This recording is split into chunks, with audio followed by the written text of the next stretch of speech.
to try to At guess Rocky, our time. mission is You've simple, told me to your know Jesus and age love so like many him. times before. But it doesn't stop within the walls of our church. We want to make a real impact You know my in our community. generation. I and do around know the your world. generation. We're a church that understands the importance of putting first things Oh, first. right, cameras. We By are going to be putting our opening relationship with with God at the Cam, forefront of all who's we going to do, be introing we our become song. better equipped Camera to 3, serve I those see you. Your around camera us. feed is live. But we don't walk this Good. journey alone.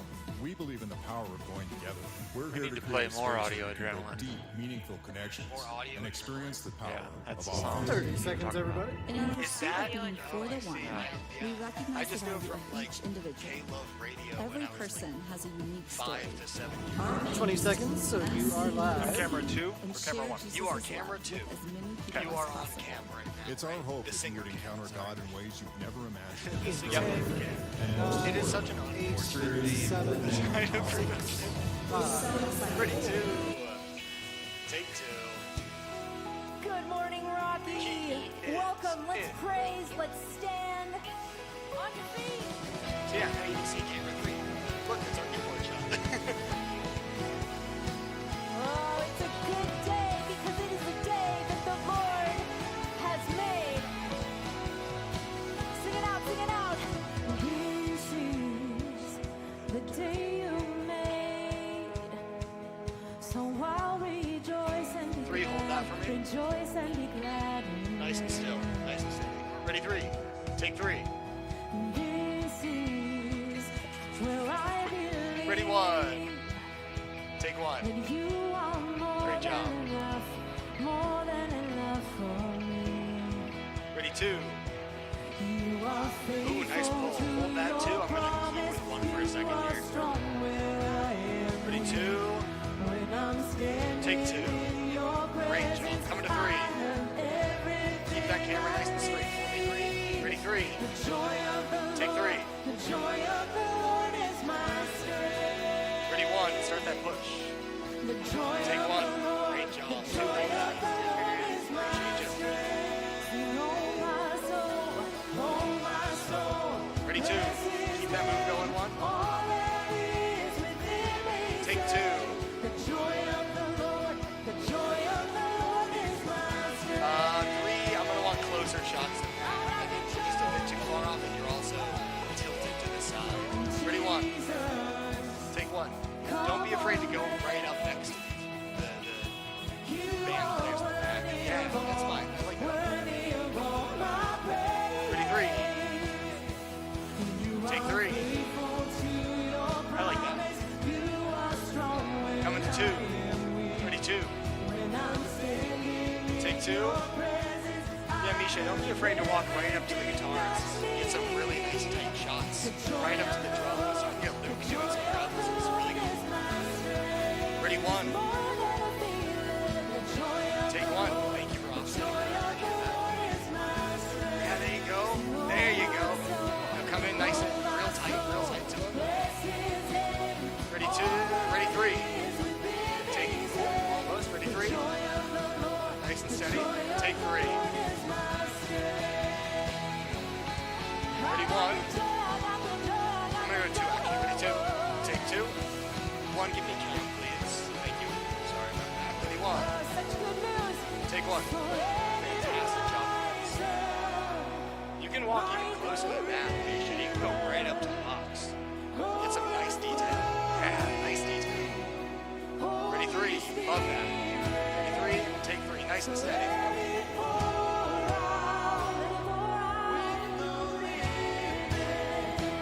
Ready 2. Take 2. Coming to 1.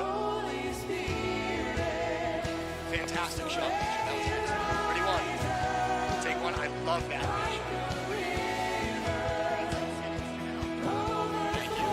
I'm going to stick with 1 for a second here to let Cam lay the groundwork for us here.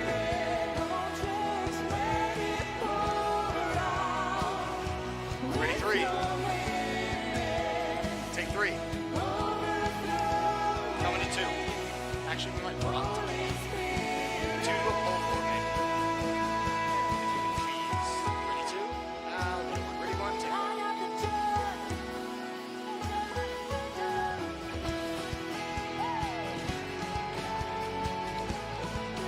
Yes, Misha. Yeah. No, right up to him. Get a nice shot. right up to him. Yeah. Perfect. You're doing great. Yeah, no, you can zoom in. Do whatever you want. Ready for 2. Take 2. Coming to 3. Great ball, 2. Ready 3. Take 3. Fantastic speed on that. Ready 1. Take 1. Lands the car here. Actually, you can keep going. Ready 2. Take 2. Coming to 3. I love that shot. Textbook. Ready 3. Take 3. Coming to 1 and then 2. Give me permanents. Ready 1. Take 1, 2. Could you give me permanents? Thank you. Ready 2.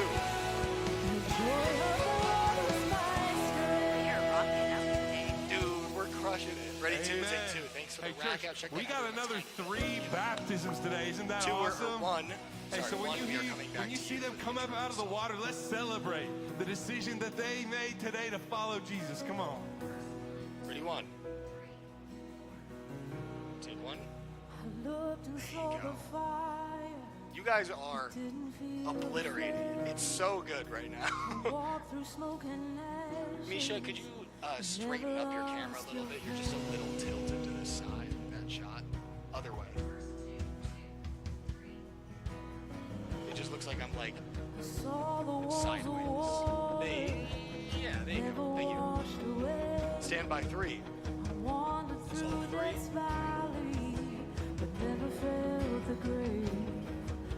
Coming to 2. I'm gonna play the baptism. Stand by 2. Resolve 2. Coming to 1.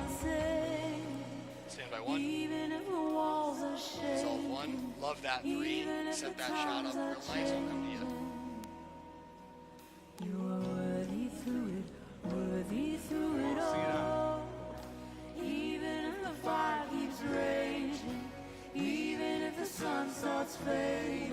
Is this the wrong recording? Stand by 3. Resolve 3. 3, you're live. Am I going crazy? This might be the wrong recording. Stand by 2. Resolve 2. This is the wrong recording. Sorry about that. Ready baptism.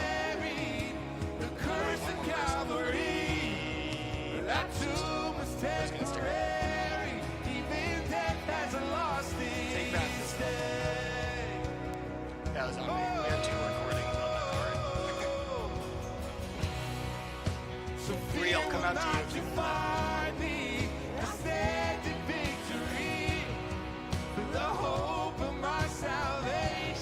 Stand by 3. Resolve 3. Coming to 1.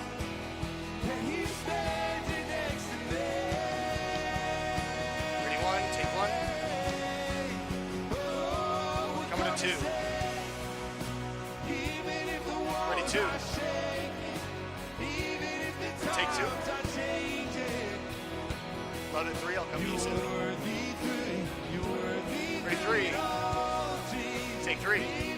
Baptism is entering the pool. Misha, hold this shot for me until the baptism. Ready, baptism. Misha, you're live. Ready 3. Misha, you're live. Ready 3, take 3. Misha, you're live. Don't adjust your shot like that when you're live, please. You are worthy through it all.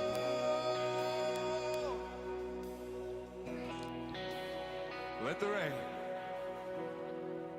So let the rain come. Let the storm blow through. Misha, do you have your headset on? I don't know if you do. Waves Okay, cool. Thank you. Coming to 1. Stand by 1. Okay, he does all the high fives here. when the pain comes in the down won't move. Stand by 1. Even then I Resolve 1. know you'll pull me through. So let the rain come. Let the storm blow. This one took me about 3 years. Coming to 2. Ready 2. Take 2. Coming to 3. When the pain comes in the down won't Ready 3. Take 3. even then I know you'll pull me through.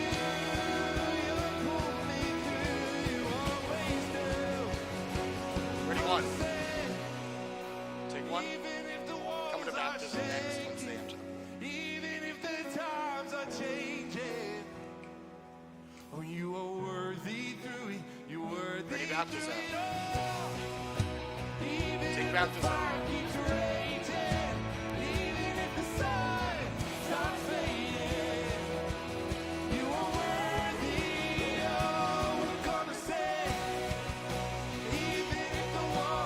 We'll come out to 3 or 2.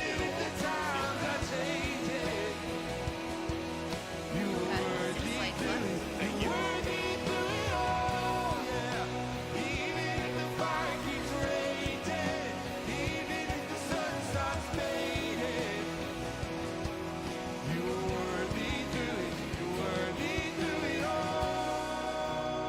Right as the song drops out, I'm okay with that. Gives people time to applause. Stand by 3. It's all 3. We are live now. We are live. Coming to 1. Stand by 1. It's all 1.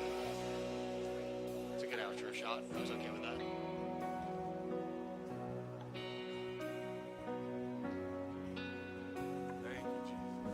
Let's get the unfortunate, that odd camera angle off our screen.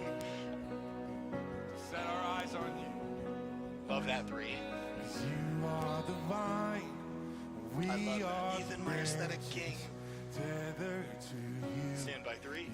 You are the answer. Dissolve 3. I will Ethan's got the abide. perfect vibe, in my opinion, because he's like relaxed in the zone, and when he starts singing, you're like, even the like relaxed guy is getting into it. It feels, it like carries the whole mood up. It's great. Stand by 2. Dissolve 2. Coming to 1. Great shot with 3. I love that. Stand by 1. Dissolve 1. Go right up to the keyboard with your camera, Misha. Right up to it. Yes, perfect. Check that focus for me. Stand by 3. Check that focus a little more. Dissolve 3. You are live now. 3. Good rack out. Stand by 2. Dissolve 2. He's also got all the rings, which makes it look more interesting. He's too good. He's too good. The stage presence. Stand by 1. Dissolve 1. 2. Hold that for me. I'll come to you soon. Come to 3 next. Ready? 3. Take 3. Ready? 2. Take 2.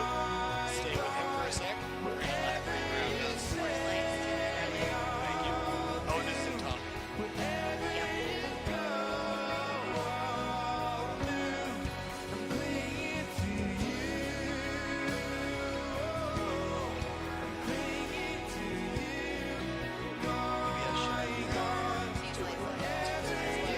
Stand by 3. 2, hold that shot for me. 2, could you rack it in to the next shot? Coming back to you. Like that rack it. Rack it. Thank you. So, out of focus. There you go. Stand by 2. Dissolve 2. Start that racket. Amen. Hey, church, There in you John go. 15, Yeah. we are reminded that without Jesus, apart from him, we can I do could have done better. nothing. I think I got So too I want us to antsy, sing but I was gonna this take it way next too part of soon. the song, I accidentally did it. clinging to him. The only one who can sustain, the only one who can provide 1, I love that. our bedrock, our Like. foundation of our lives. Let's declare that together. Come on, I'll abide. And oh, Yes. I will worship leader, Luke. abide in you. Yeah, right up next to him. Perfect. Oh, I'm loving it. I'm nothing without Stand by 3. Hold that for me. that 3. simple, Hold that. church. Come on. Love it. Stand by 3. Dissolve 3. I will abide Incredible. I actually love it so much. It's so good. Stand by 1. Dissolve 1. Excellent move. Come to you next 2. I'll lift that up. Dane has entered the stage at front row. Stand by 2. Dissolve 2. Over to 3. Stand by 3. Dissolve 3.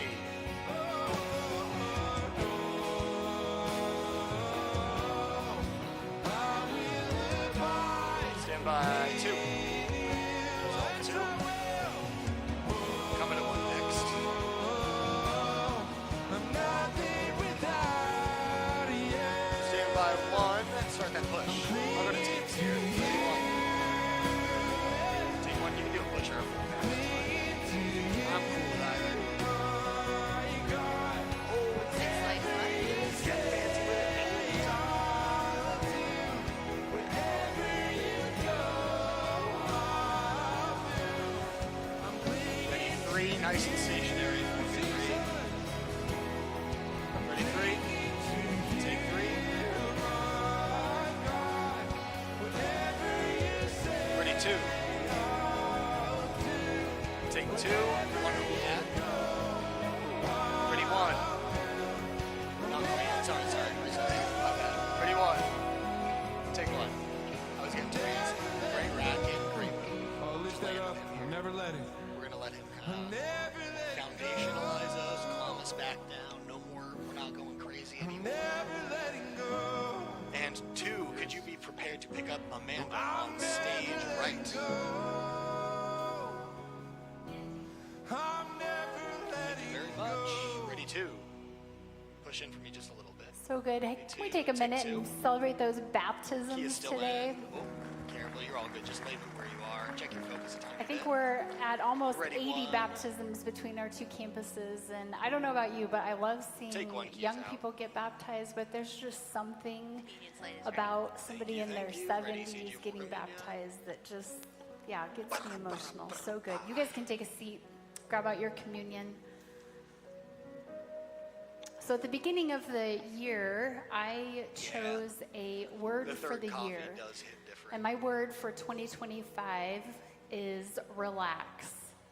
Can't do And that. if you know me, you know that that is a really odd word to choose because it's not something that I'm particularly good at.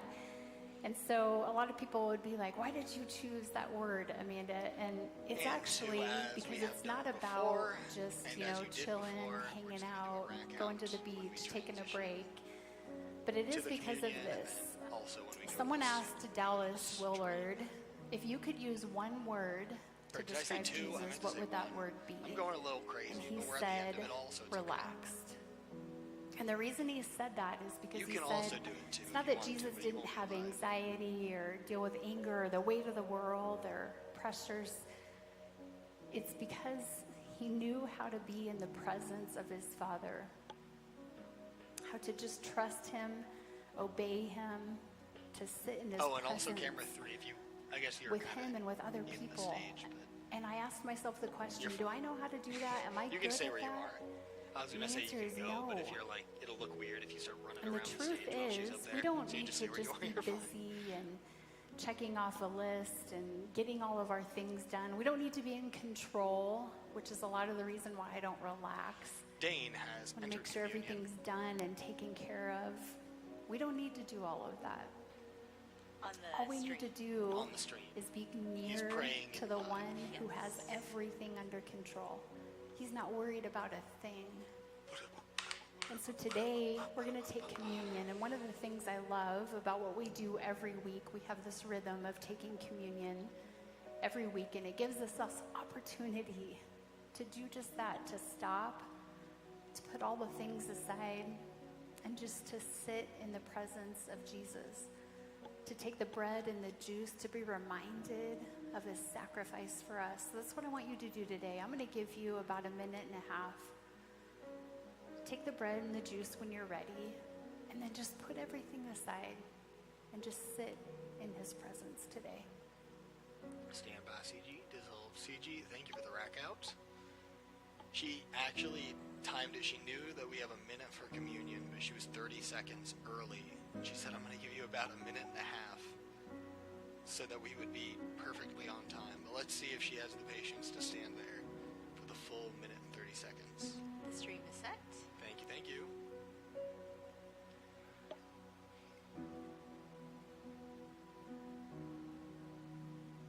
Thank you, 3. I see you turning your camera off. I appreciate you coming up for the second service. You are free to leave because we do not have more music.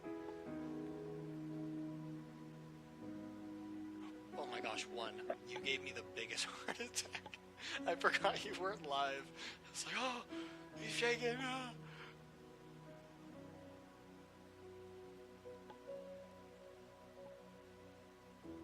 You see, now it's like, she knows that it's starting to feel weird, but Like this is the 1 minute. this is the 1 minute, but is she going to keep going for the extra 30? She She'll hit the 4, is. maybe. She is going for the extra 30 to have the time for the setup. Sometimes it's nice to have a few extra seconds. I mean, respect. She's like killing it on the timing. God, thank you for the 31, take reminder one. today that we don't need to be in Dropping control center screen. and just checking off a box of And tasks as before, I will say ready stream. off go of our stream. list, You can God. play the stream and then I will take it but live. that we can just abide in you. Sounds good. God, that you really just want us to be present and near to you. So God, I pray today as we just listen to this message over the next 30 minutes, God, that we would just put whatever we This might next have 30 walked minutes, in here exactly. No with, more, that we can put no that less. aside. 39 minutes and 30 seconds. 39 according God, to that we the- can just 30 turn seconds. our attention towards you. Please, God, for the next 39 And God, minutes I and pray 30 that you would seconds, just speak to us. Speak to us. Speak through Matt. God, we invite your spirit into this place. We love you, we trust you, and we give you this time today. Ready, And I pray this stream. in Jesus' name. Amen. Go stream. Amen. Good morning, church. Hope Stream. everybody's doing well. Want to welcome in on our We're perfect. Everybody's I don't know hanging what to out say. with us Online. Thank Did you, have a good 4th of everybody July? that Come on, did you have a is good still 4th on of July? comms, and thank you, everybody that is no Stick longer all your on fingers. That's comms, good. Okay. for backing us I up. was What hanging is out in going on Iowa with their for, camera? A couple of days with my parents over They're the like, 4th, he's and, way over here. Anyways, Iowa just does it differently than Colorado. That's all I'll say. I mean, Our camera's good to go home? cameras are good to go home. Thank you guys for serving today. Appreciate you being here. Good work up there. Thank you. You as well. They love fireworks so much in Iowa, they actually allowed another day for people to shoot off fireworks. So in Iowa, it's the 3rd because the 4th is not enough, okay? And I love risk. I love having some fun, but there was several times during the 4th at night when everybody was shooting off fireworks, even there was something inside of me was going, is this good? You know, I don't know. There's just a lot of stuff blowing up around me. But anyways, hope you had a great 4th. It's summertime, and we are very aware that we have a lot of people that are always kind of coming and going in the summer and vacations, and which we think is awesome. So just hear me. We think that's awesome. We know there's many people that are out today and a lot of people coming back from their 4th of July trip. But just know this. I've said this the last couple of weeks. We are always praying for our congregation, praying for you as you go. And we hope this summer you have a great time. Go on your adventures and your trips. And obviously, we're always excited when you come back. But we want you to come back healthy, alive, you know, we want you to feel good. So we're always praying for your travels, and we hope you feel that. Now, if you don't know me, my name is Matt. I'm the lead pastor here, and if you are new, or maybe you've been new over the last couple weeks or months, I just want to remind you, both of our lobbies, we have a new here table. You can't miss it. It's out there, and after service, just stop by there. We just want to get a little bit of information from you. I promise you, we're not going to be weird or creepy. We're just going to encourage you and let you know a little bit about our church. And if you do, they've got a sweet gift out there. I don't know what it is, but maybe it's a firework or something. So anyways, you go grab that. And then if you've already been to New here, we do have an environment actually happening right now during our second service called Starting Point. This is kind of the next step. You get to hang out with one of our campus pastors, somebody else who's on our staff, and just relationally kind of get to know us a little bit more. And again, we just want to help. So again, if you're new or if you just need some help and maybe making a decision of going a little bit deeper in our church, we'd love to assist you in any way that we can. But today we're starting a brand new series, and before we kind of get into the meat of the message, I want to pose a question to you that is a question that I have been asked more this year than maybe my whole entire life. And you've received this question as well, because it's a question that just is in our culture. This is kind of how we start conversations with one another. But because of kind of the year I'm having, because of the year some of you are having, okay, this is a question, all right, that people, you know, when you get together with them or you text or you call, whatever, lunches and coffees, I'm just telling you, just about 100% of my conversation starts with this question, and here it is. How are you doing? How are you doing? Matt, how you doing? How you doing? How you doing? How you doing? This is that kind of the question. Now, you get asked this question all the time too, and for those of us who are socially aware, because there's some of you that aren't, but for those of us who are, we kind of know, right? We kind of know the acceptable answers to this question, which is why when people ask me this, they say, Matt, how you doing? I go, how much time you got?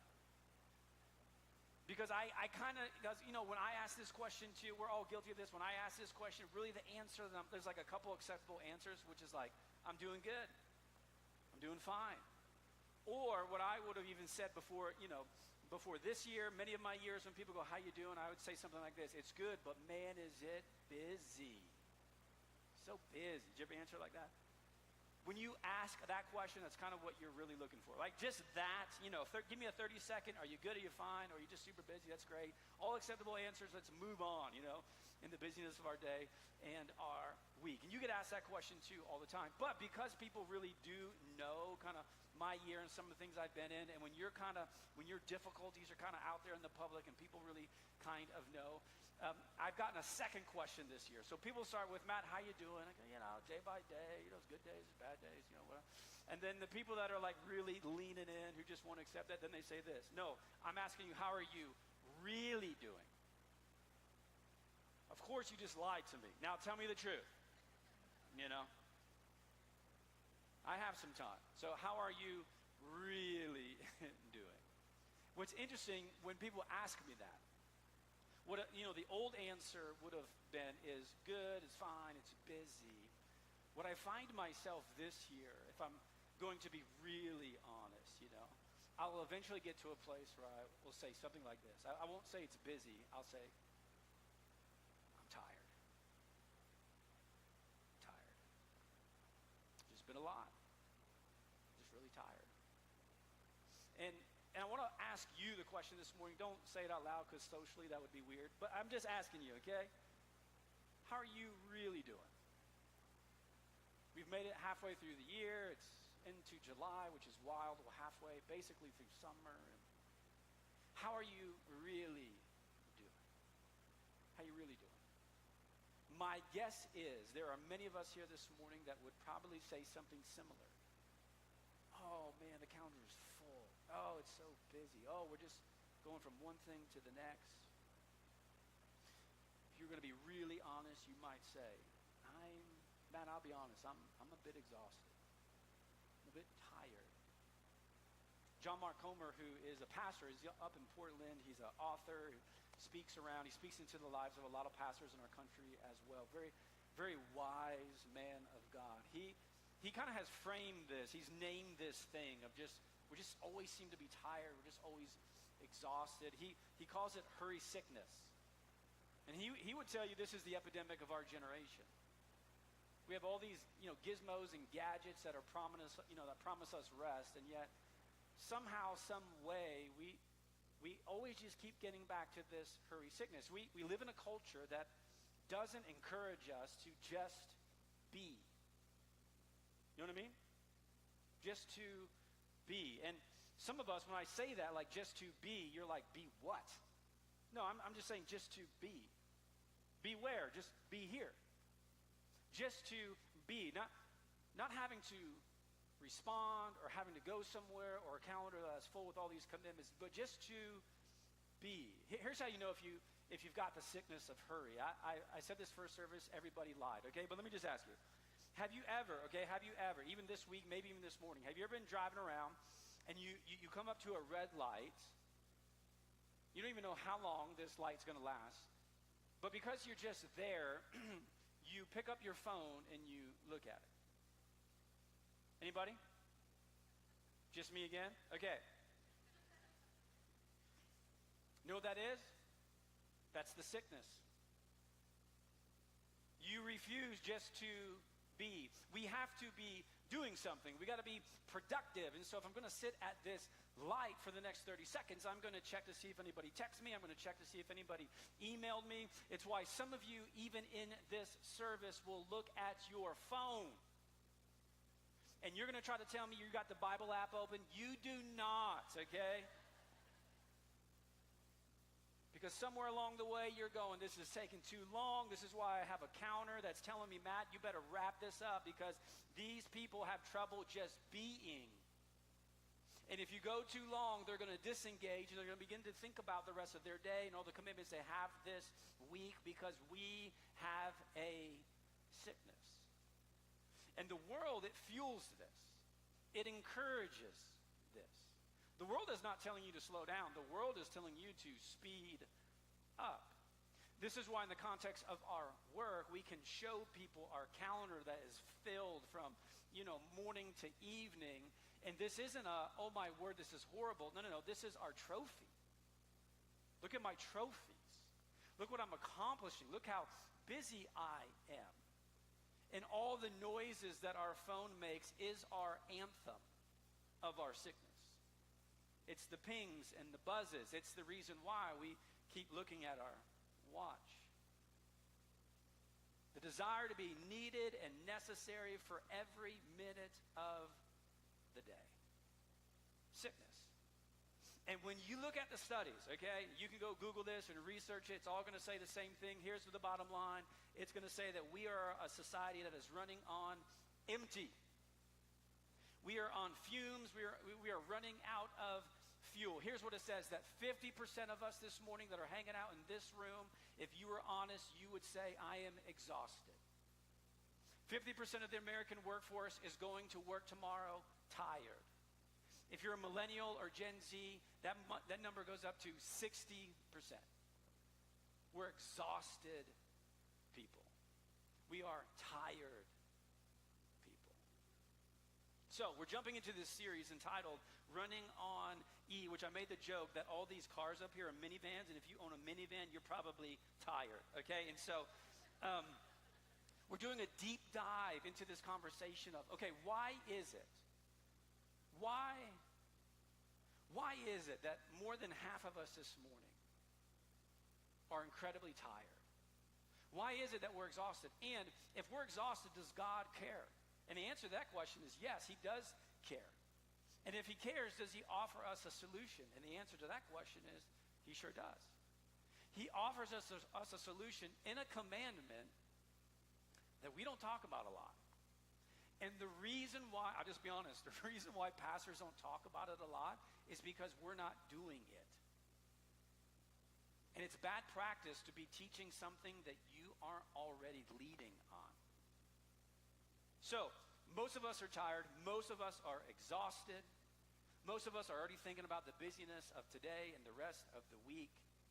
And does God have something to say? He sure does. And the answer is this: the Sabbath. This is the antidote to how you're feeling this morning. This is where God leans into the conversation and he says, hey, are you tired? You got a lot on your plate right now? Do you ever feel like you just can't ever catch up? There's always something to do. I mean, dad's in the room the moment, like when you get everything done and then it's like the toilet breaks. You know what I'm saying? The to-do list just got done and another weed popped up. It's like, man, it just never ends. So God, what do we do with this never-ending need to be needed? And God says, I'm glad you asked. It's called the Sabbath. And this Old Testament commandment that we don't talk about, that we don't really, most of us don't even understand or we misuse or abuse. And so here's what I want you to do. Here's what I want us to do this morning. I want to take us back, okay? We're going to go back to Exodus chapter 20. I want us to look at one of the first times we see this idea of Sabbath. Let me tell you what's going on. The Israelites have just been freed from captivity in Egypt, and they've been there for 400 years. They've been slaves for 400 years. If you grew up in church, you know this story. God calls upon Moses. He says, Moses, I want you to go lead my people out of Egypt. I want you to lead them out of slavery. And Moses goes, and through a variety of plagues, eventually Pharaoh says, take your people and get out of here. Now, here's what you need to remember. They've been enslaved for 400 years. They've been working 24/7 for 400 years. Their value as a people was solely found in their work. If they didn't work, they did not live. If you could not work, you were killed. That was your life. Work or die, or work until you die. The economy of Egypt was on, the productivity of its slaves. That's the environment in which God's people are coming out of. Moses is leading them into a new land, a promised land, and God leans in. He kind of gives them these new guardrails. He kind of says, okay, we all kind of know what life used to be, but now life is going to be different. And he gives them these commandments. And you know some of them, don't murder, don't steal, don't commit adultery. You know these. But right in the middle of this is this command to Sabbath. And look at this, now knowing the framework. Exodus chapter 20, verse 8. God says, look, remember, because you're going to forget. You're going to go back to old habits if you're not careful. So I want you to remember the Sabbath day by keeping it holy. You need to set it apart. It's not like the other days. 6 days you shall labor and do all your work. But the seventh day is a Sabbath to the Lord your God. Now just pause for a sec, because all the people in here who love to work, okay? I'm not saying it's bad to work. You should work, okay? If you don't have money, it's probably because you need to get a job, all right? That's biblical. That's in the Bible. The Bible says you hungry, get a job, all right? So I tell my kids, get a job, all right? So look, we work for 6, we rest for 1. If you're resting for 6 and working for 1, you've got it backwards. I'm for work. I'm for work. I enjoy work. I enjoy the work that I get to do. I'm blessed. I'm excited just about every single day about the work that God has called me to. You should work. And when we talk about rest, everyone who loves to work thinks that I'm saying don't work. That's not what I'm saying. We can, and we probably will at one point, do a whole series on work. You should work. Work is biblical. But work without rest leads us to places that we don't want to go to. And this is what God knows. So God says, look, in the context of, work, you should be like Chick-fil-A. You work for 6, you take 1 off. That's what we do. That's the rhythm of work.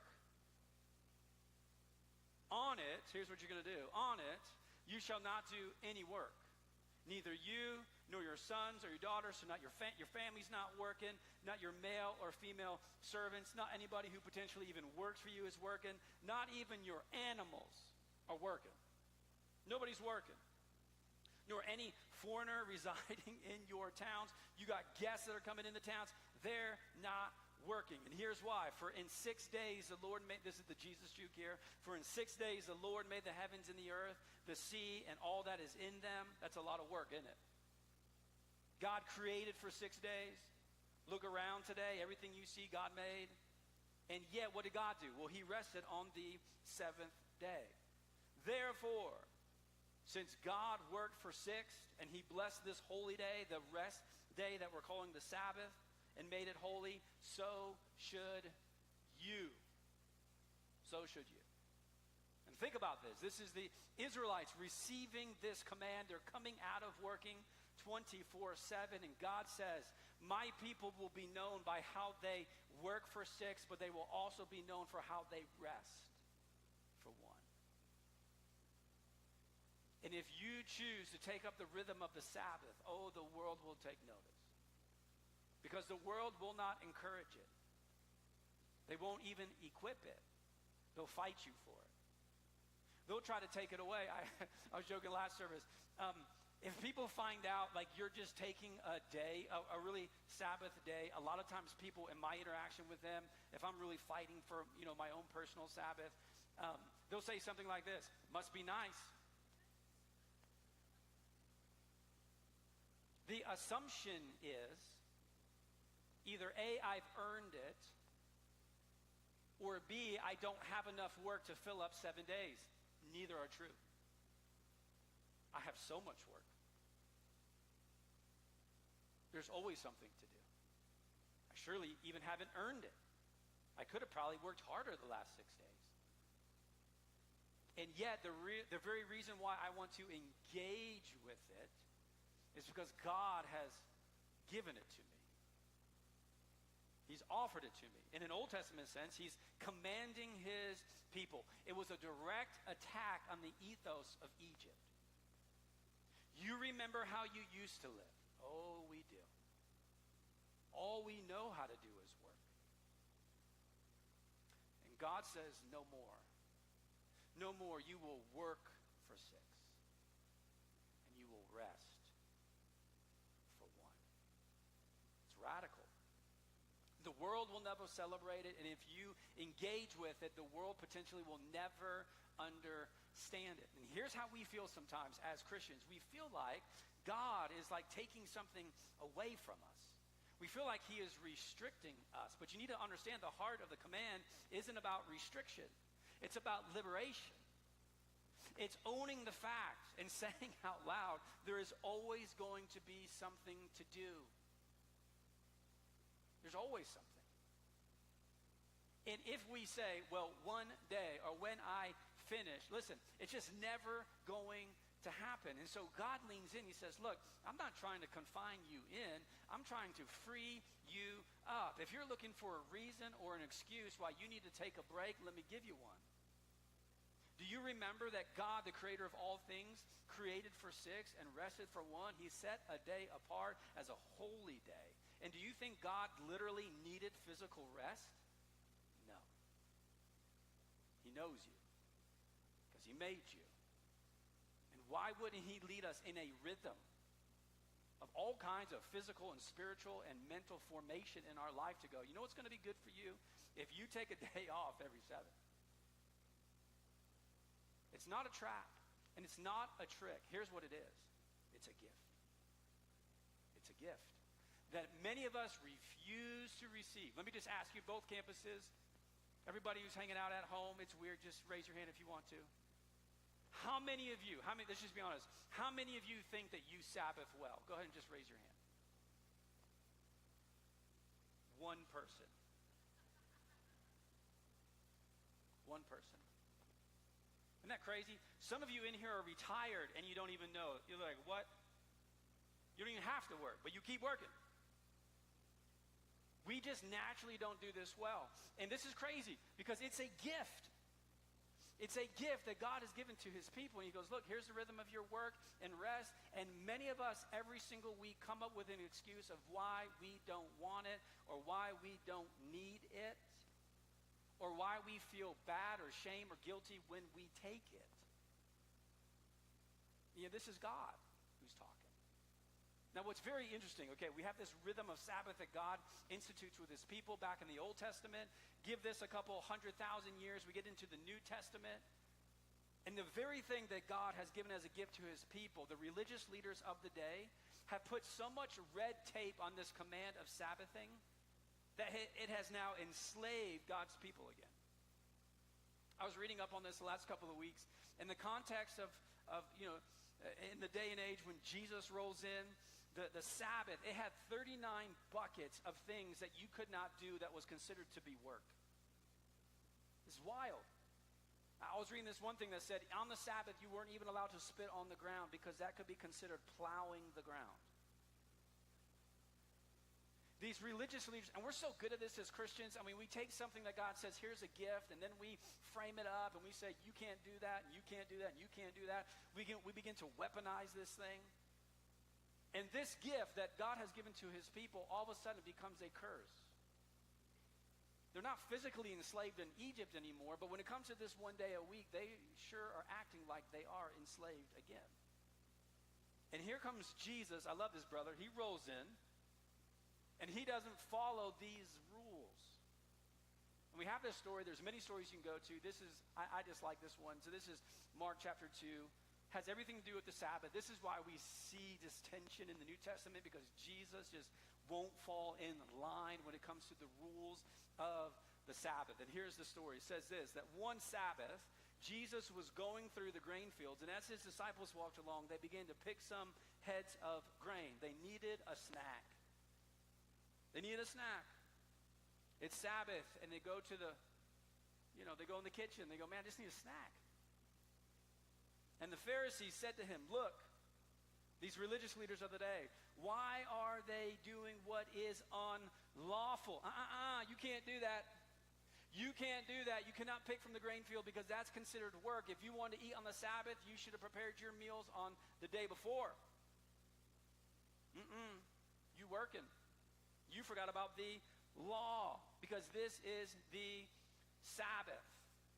And here's what I love about Jesus. Jesus leans in with these religious leaders, and this is going to be one of the things. I'm telling you, the Sabbath, 2,000 years ago when Jesus on this planet, this is a big deal.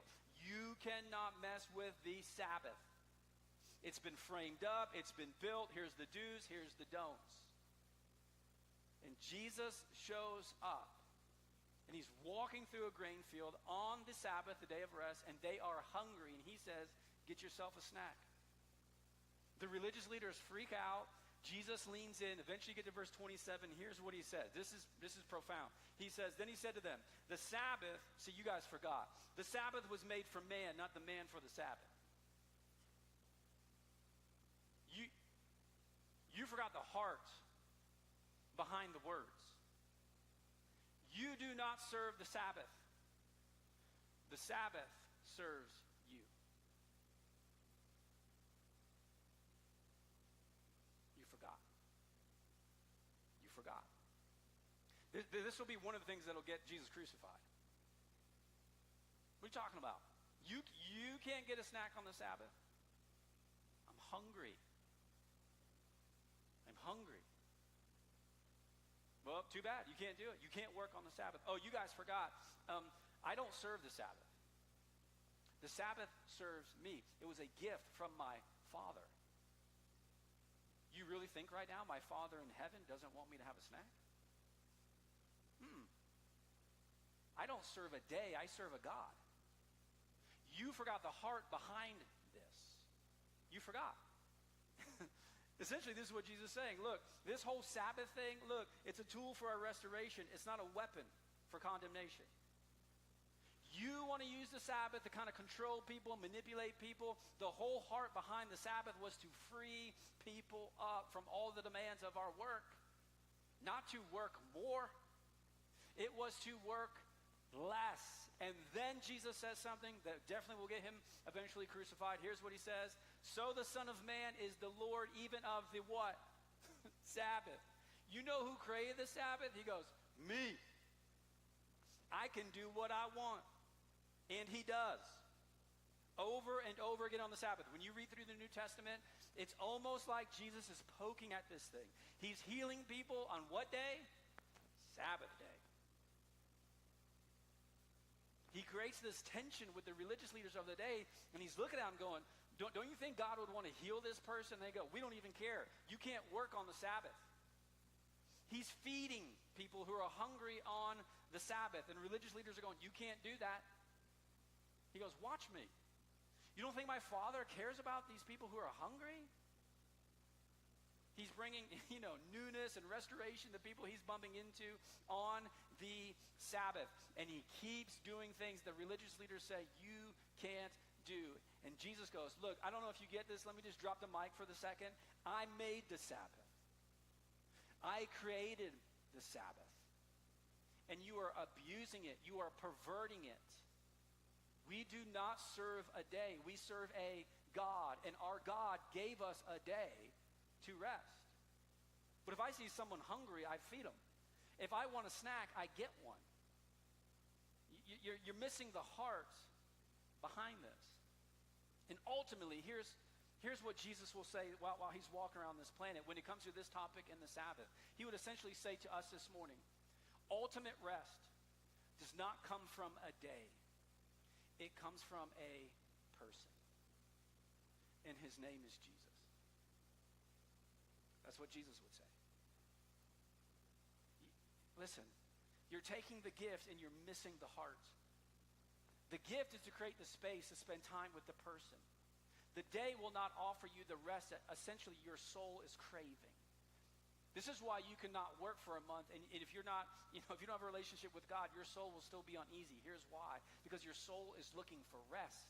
And the only one who can give you rest is a person, not a day, which is why Jesus says to the crowds, and again, this would get him crucified, all of you who are weary and burdened, come to Sunday. That's not what he said. Come to me. Come to me. Don't come to a day, come to me. And I will give you rest. Ultimate rest is not found in a day. It is found in God. It is found in the Son of God. And this, I'm telling you, this conversation, even after Jesus comes and goes, we get into other New Testament letters. We got Paul writing the churches in the New Testament.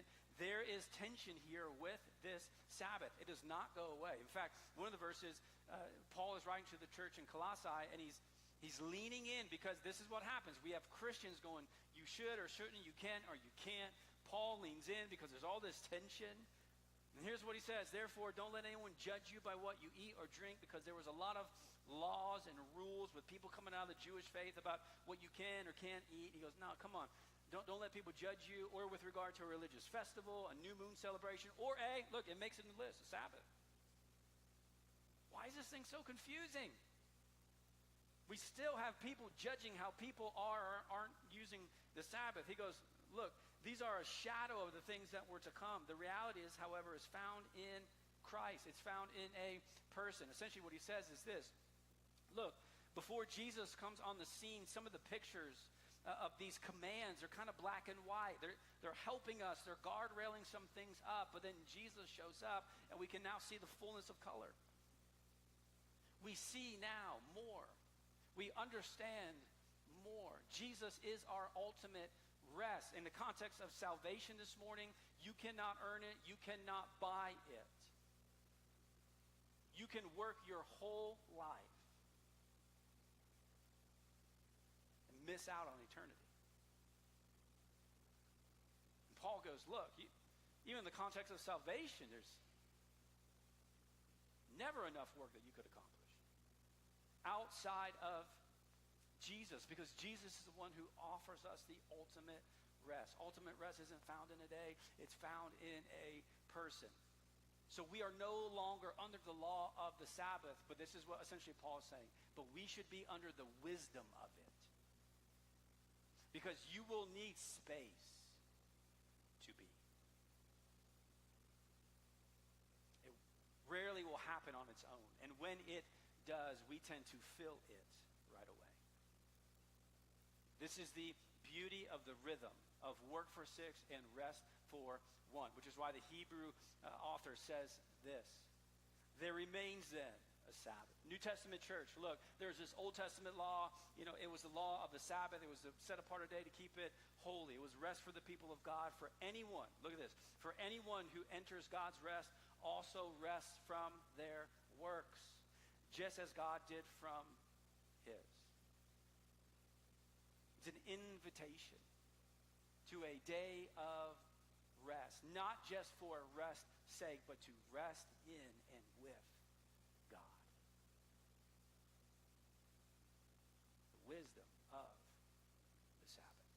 So, let me end with this, and I'm really excited about the next 3 weeks because we're going to dive even deeper. But for all of you, hurry sickness people in the room who are exhausted and you're tired and you're looking at your week, I want to offer you a prescription, okay? All you cell phone addicts, I want to offer you a prescription right now that if you would choose to engage with, could radically change not just the spiritual, but even physical and mental formation of your life, because this is how God speaks into this tension between work and rest. I think you should pick a day over the next 7.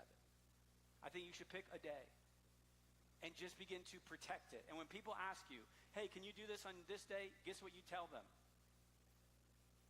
No. They'll be okay. And you know what they say? What are you doing? This is what people do with me. I'll tell you my rhythm of Sabbath here in a second. You can test me. Go ahead and text me. I will tell you no. Okay? I'm not hanging out with you. Hanging out with God. Okay? Now listen. Here's the deal. Listen, people will not encourage you in this. They won't even serve you in this. You'll have to fight for it. It's none of their business anyways. But when people ask me, hey, can you do this day? And I say, no. This is what, then they'll say, well, what are you doing? What are you doing? They want to know why I said to no to them, what I'm going to do, not with them. And here's what I say.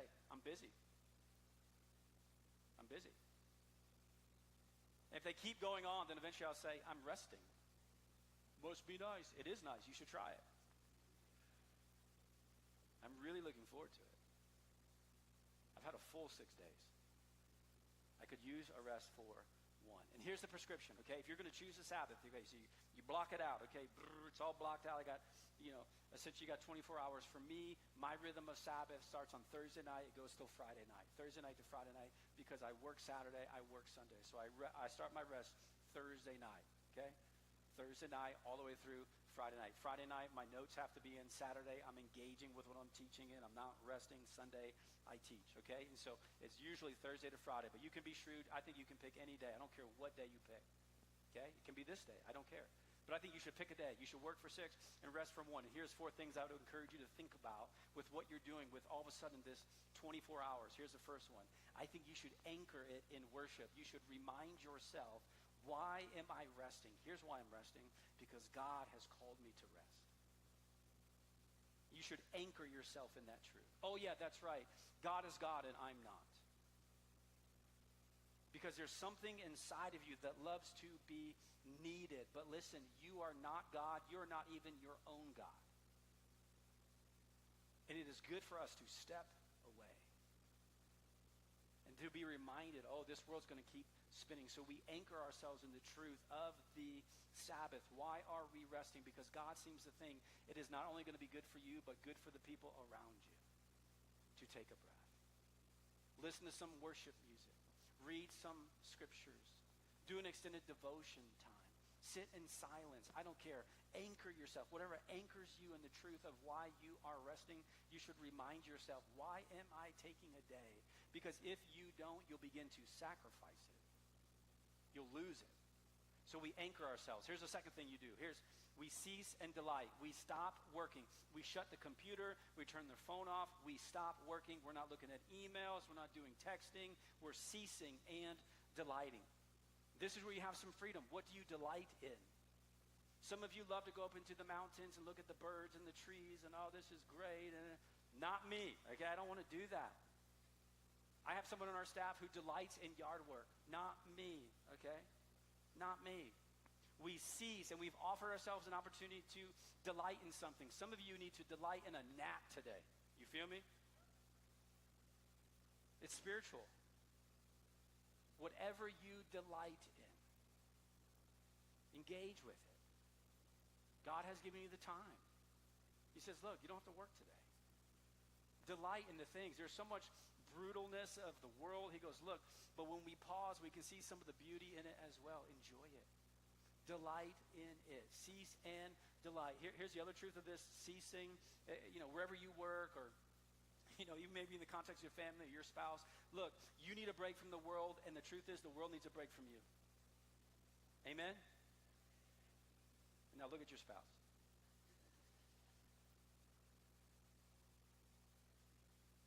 We need a break. And people around you need a break from you. Here's the third thing. You should connect relationally. Here's what I mean by that. Psalm 23, God gives us this image, this slow meal that he encourages you to have with him in the midst of the brutalness of life. He says, almost like in the middle of this war, and the invitation for you is this: would you dine with me? Would you sit and dine with me? Our enemies are at the gate. He goes, I know. But would you just, what they would call it, tabling, would you table with me? Not a rushed meal, not going through the drive-thru and eating in the car. I would prescribe this for you. When's the last time you sat down with people who care about you and you care about them? And there was nothing else on the calendar, and we could just be at the table. And we could dine. Maybe for hours. I have nothing else to do today. We could enjoy our company. No phones, no computers, just good food and good company. And we stay at that table till we could look around at everyone at the table and go, you good? I mean it. Are you good? Are you good? I mean it. I care about you. I love you. I'll be thinking about that meeting on Tuesday. I'll text you.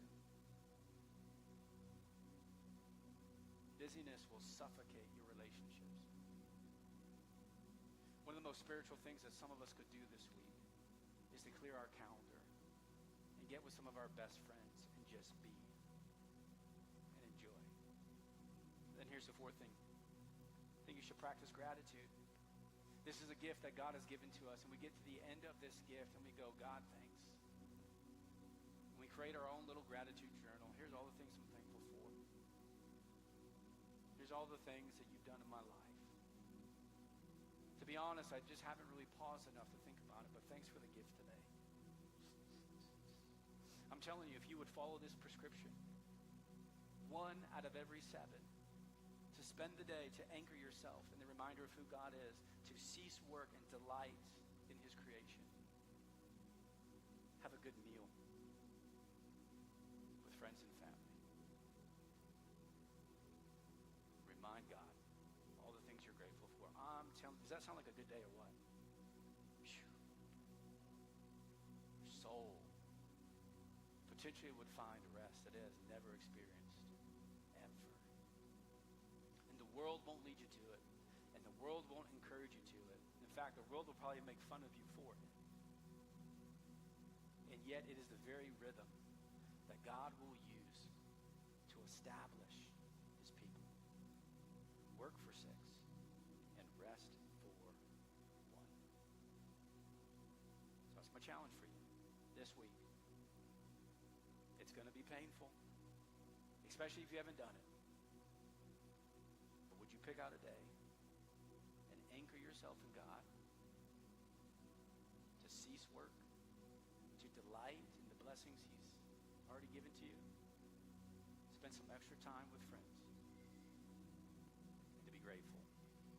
If you do, it'll lead you. It'll lead you in the right direction, and you and the people around you will be better for it. Let me pray for you.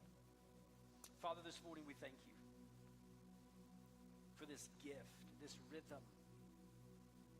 We are people who are called to work. But unfortunately, in the midst of our work, we forget the call to rest. I pray for my friends this morning, those who are listening to this service, those who are tired, those who are exhausted, to the weary, that we would take you up on your invitation to stop and to be with you, to be with your creation, to be with the people you love, that we would find rest in all of its fullness, that would push us forward into the next 6 days of work. Thanks for the reminder this morning. I pray that we would be a church that would take you up on your rest. We love you. And we pray all this in the name of Jesus. And the church said, amen. Guess what? I'm going to give you the rest of the day off. Just take it. Take the rest of the day. Enjoy the week. We'll see you next Sunday. Bye-bye.